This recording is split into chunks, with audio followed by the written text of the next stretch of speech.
Hello students.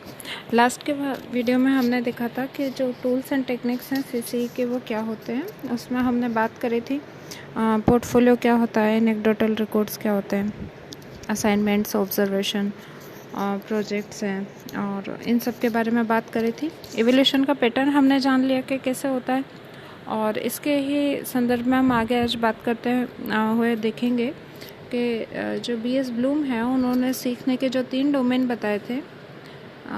जो first होता है कोग्निटिव।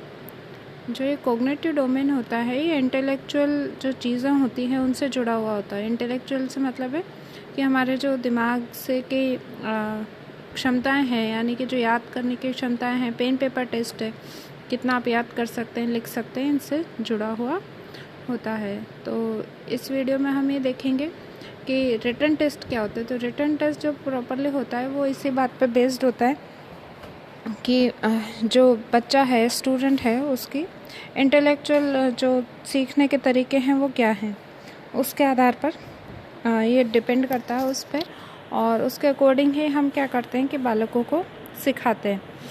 और जो बालक टेस्ट देता है वो रिटन टेस्ट लिए जाते हैं उनसे। रिटन टेस्ट के माध्यम से बालकों का परिणाम निकाला जाता है और जो बच्चों का परिणाम होता है उनसे हम पता लगाते हैं उनके स्किल्स के बारे में, उनके कमियों के बारे में, रिमेडियल टीचिंग के बारे में। तो आज हम इसी के रिगार्डिंग पढ़ेंगे written test. It test the following abilities.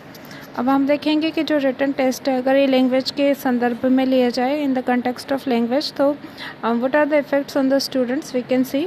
हम किस किस तरह के इफ़ेक्ट्स हैं वो बच्चों में देख सकते हैं। सबसे पहले है meaning of words and phrases.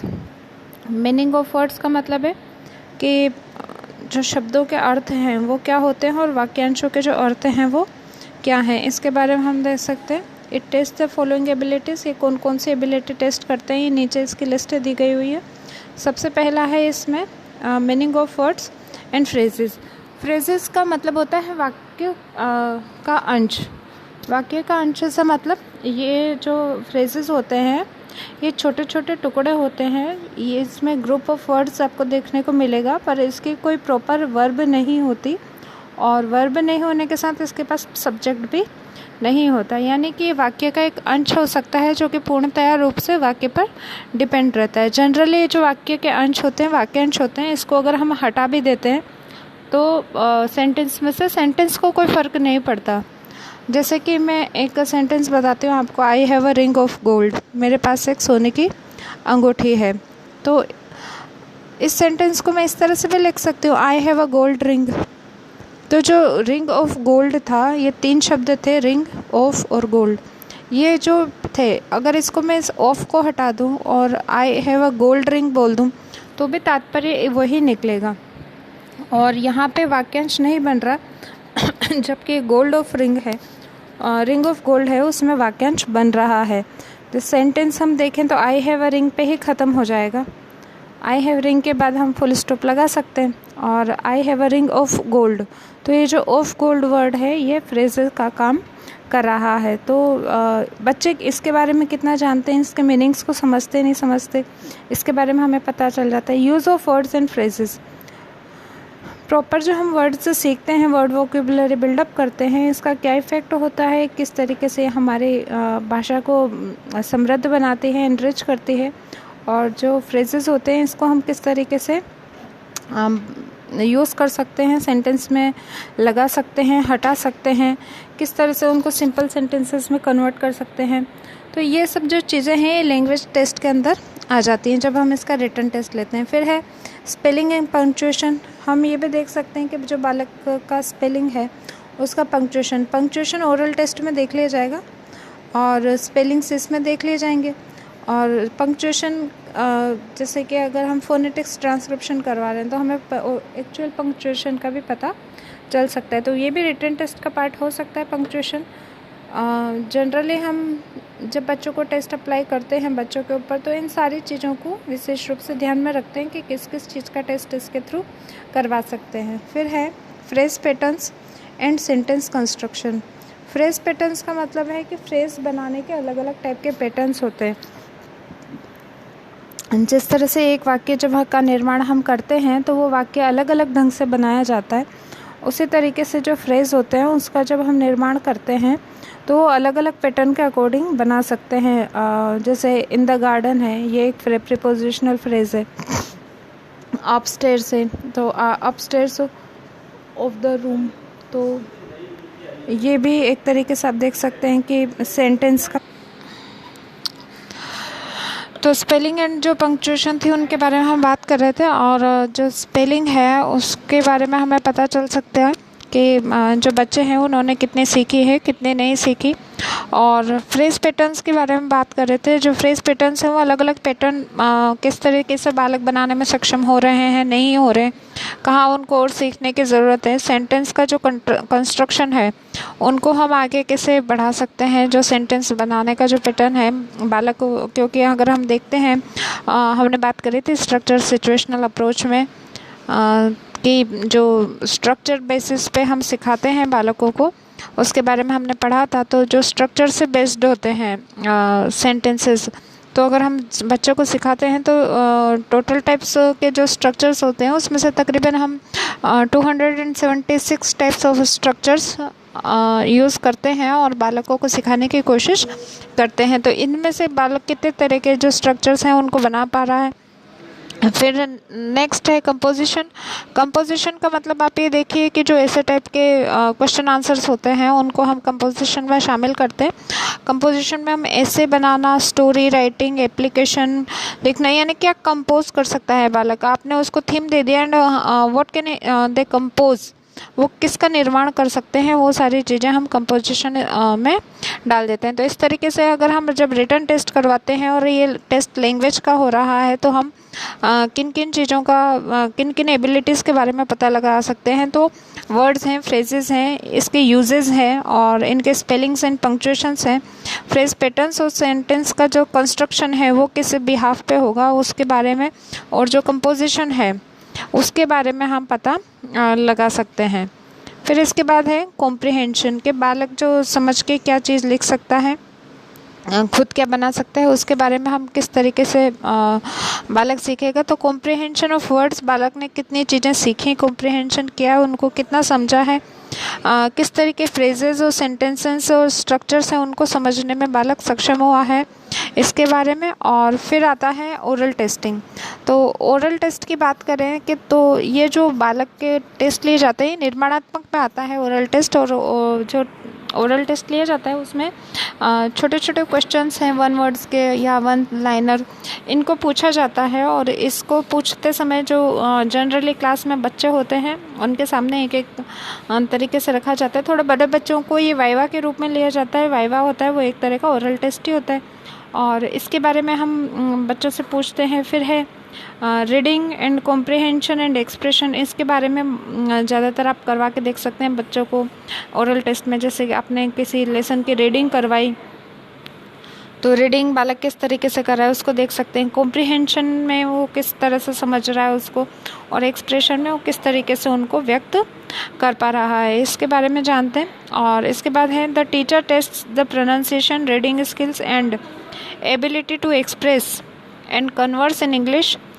In oral test, the teacher can give grades to the students. तो जो टीचर होता है वो यहाँ पे टेस्ट लेता है, प्रोनाउंसिएशन को टेस्ट करता है, रीडिंग स्किल्स को चेक करता है एंड एबिलिटी टू एक्सप्रेस, और बालक की जो व्यक्त करने की क्षमताएं होती हैं इनको देखा जाता है। कन्वर्स इन इंग्लिश, वो किस तरह से इंग्लिश में कन्वर्स कर पा रहा है, अपने आप को ढाल पा रहा है, इंग्लिश में कन्वर्सेशन को प्रॉपरली कर पा रहा है, इसके बारे में बात करते हैं। इसकी एबिलिटीज़ को चेक करते हैं। In oral test the teacher can give grades and to the students, और जो ओरल टेस्ट में जो टीचर जो होता है वो स्टूडेंट्स को ग्रेड दे सकता है। तो इसमें आप देखिए पहले हमने बात करी रिटन टेस्ट और फिर हमने बात करी ओरल टेस्ट। तो कॉम्प्रिहेंशन के जो रिटन टेस्ट पहले तो हमने देखा था कि हम लैंग्वेज में किस तरीके से लेंगे, और बाद में हमने देखा कि हम कॉम्प्रिहेंशन में किस तरीके से लेंगे। तो जब हमने रिटन टेस्ट लिया था तो हमने मीनिंग, यूजेस ऑफ स्ट्रक्चर्स और फ्रेजेस, पंक्चुएशंस, फ्रेज पैटर्न्स और कंपोजिशन के बारे में बात करी। और जब हमने कॉम्प्रिहेंशन का किया तो फिर हमने रीडिंग, कॉम्प्रिहेंशन, एक्सप्रेशन के बारे में बात करी। इसके बाद आता है डिस्प्ले। तो हम जो बालकों के काम हैं अलग अलग टाइप के, उनको डिस्प्ले कर सकते हैं, बता सकते हैं। किन को बताएंगे? अब अगर जैसे हमने कोई एग्जीबिशन लगा दी तो सारे स्टूडेंट्स आके उनको देख रहे हैं, उनके पेरेंट्स को बुला लिया या स्कूल्स के ही और जो बच्चे हैं वो उसके यहाँ पे डिस्प्ले किया या क्लासरूम्स में डिस्प्ले करवा दिया, ये डिस्प्ले में आता है। Display of the child's work on the wall, तो इसमें क्या होता है, जो बच्चों ने काम किया है, जैसे कोई पेंटिंग बनाए हैं, कोई ड्राइंग बनाए हैं, कोई चार्ट वगैरह बनाया है या कोई मॉडल्स बनाए हैं, कोई प्रोजेक्ट बनाया है, तो उसको आप वॉल पे दिखाइए। वॉल पे नहीं दिखाते तो आप exhibitions by the children meals, कोई बच्चा कुछ खाना बना के लाया है या उसको थोड़ा सा कुकिंग आती है तो हम उसके लिए कुकरी शो का आयोजन करते हैं, मतलब कुकरी शो बनवाते हैं बच्चों से कि वहाँ पे आप इंग्रेडिएंट्स लेके आइए और फिर आप वहाँ पे मील्स बनाइए। ये मील्स जनरली जब हम ऑर्गेनाइज करवाते हैं स्कूल्स में तो ये विदाउट फायर कुकिंग होती है, यानी कि बिना आग के जो बच्चे कुकिंग कर सकें, जैसे कि सैंडविचेज़ हैं, ब्रेड्स हैं, इनसे रिलेटेड कोई डेकोरेटिव आइटम्स हैं या भेलपुरी है, चाट वगैरह है, जिसमें कि रेडी टू ईट वाले मटेरियल आते हैं और उनको मिला दिया जाता है। तो इस तरह से जो हेल्दी स्नैक्स के बारे में है, तो ये वाली जो चीज़ें हैं ये बच्चे इनके एग्जीबिशन लगाते हैं। Motivate the children to go beyond the text book, और हमें बालकों को मोटिवेट करना चाहिए कि वो टेक्स्ट बुक से बढ़कर भी आगे कुछ सोचें, कुछ समझें और आगे बढ़ने का प्रयास करें। When they explain their project to the guests, जब वो अपना जो प्रोजेक्ट है वो गेस्ट के सामने प्रेजेंट करते हैं, तो ये गेस्ट कौन कौन हो सकते हैं? मे बी पेरेंट्स, ये उनके माता पिता हो सकते हैं, बच्चों के माता पिता होते हैं, student of the other classes, ये दूसरे क्लास के स्टूडेंट्स होते हैं, कम्युनिटी मेंबर्स, आसपास के जो लोकेलिटी के लोग हैं कम्युनिटी के, वो हो सकते हैं। तो इनके सामने ये मोटिवेट होते हैं चिल्ड्रन वो अपने बनाई हुई चीज़ों को प्रेजेंट करने के लिए, और बड़े खुश होते हैं जब इस तरह के एग्जीबिशंस या फेयर्स का हम ऑर्गेनाइजेशन करते हैं, उनको ऑर्गेनाइज करवाते हैं। They develop positive self esteem, और इसमें अलग सा ही आत्मविश्वास जो बालक को है वो महसूस होता है। This is also the time, ये समय भी वो है when the students can be observed on various criteria, कि आप एक स्टूडेंट को परखते टाइम, उसका इवेल्यूशन करते टाइम अलग अलग क्राइटेरियाज पे ध्यान दें। तो आज हमने देखा सबसे पहले कि जो इवैल्यूएशन में रिटन टेस्ट क्या होता है। रिटन टेस्ट आप सबको पता है, अलग किस किस मेथड से आप कहेंगे कि रिटन टेस्ट लिए जा सकते हैं। तो ये न्यू टाइप बेस हो सकता है, ये कंपोजिशन बेस हो सकता है, या फिर जो रिटन टेस्ट होते हैं ये अलग अलग टाइप के जो क्वेश्चंस होते हैं उनको मिला के एक पेपर पे तैयार किया जा सकता है। क्वेश्चन आर होती है, ये रिटन टेस्ट में आ जाएंगे। तो इसके बारे में डिटेल से हम बाद में पढ़ेंगे। सबसे पहले हम इनको छोटे रूप में, मतलब इंट्रोडक्शन के उसमें पढ़ रहे हैं। और जो आप रिटन टेस्ट देखेंगे तो इसमें रिटन फॉर्म जो होती है इसमें वोकेबलरी, कॉम्प्रिहेंशन, जो लैंग्वेज की स्टडी है, ट्रांसलेशन है, इन सबको शामिल कर दिया जाता है। किस किस टाइप के क्वेश्चंस पूछे जा सकते हैं, तो इसमें हम ऐसे type, short answer type, very short answer type, objective type, ये सब टाइप के क्वेश्चंस पूछ सकते हैं। अब है कि जो ऑब्जेक्टिव टाइप हैं वो किस किस तरह के हो सकते हैं। तो ऑब्जेक्टिव टाइप जो क्वेश्चंस हैं वो येस नो वाले हो सकते हैं, ट्रू फॉल्स वाले हो सकते हैं, मैच द फॉलोइंग है, ये सभी ऑब्जेक्टिव में आते हैं। वन लाइनर वेरी शॉर्ट में आ जाएंगे, और 100 से 150 तक वर्ड्स में हम उत्तर दें तो ये इसमें आ जाएंगे शॉर्ट आंसर टाइप में। और अगर आप 2 या 1.5 पेज में बच्चों को उत्तर दिलवा रहे हो या 5 पेज तक बच्चों को उत्तर दिलवाना चाहते हो बड़े बच्चों को, तो ये ऐसे टाइप में आ जाएंगे।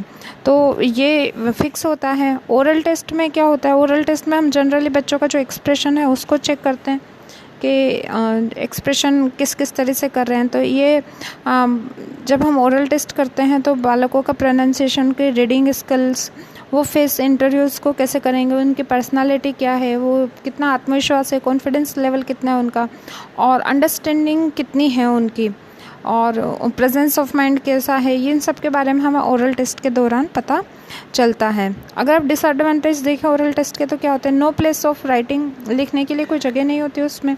सब्जेक्टिविटी इन मार्किंग, मार्किंग में सब्जेक्टिविटी होती है। टाइम कंज्यूमिंग ज़्यादा होता है ओरल टेस्ट। और रिकॉर्ड इज़ नॉट मेंशन्ड, इसका जो रिकॉर्ड होता है वो मेंशन नहीं हो पाता।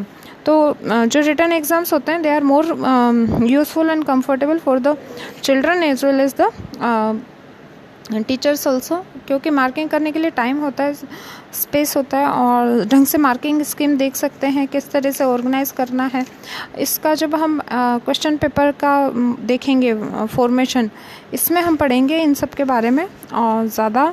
और आई होप कि आपको जो रीडिंग है और इसके बारे में समझ में आ गया। और डिस्प्ले कुछ भी नहीं है, जो बच्चे के काम बच्चे ने किए हैं उसको किस तरीके से वो डिस्प्ले करवाते हैं हम।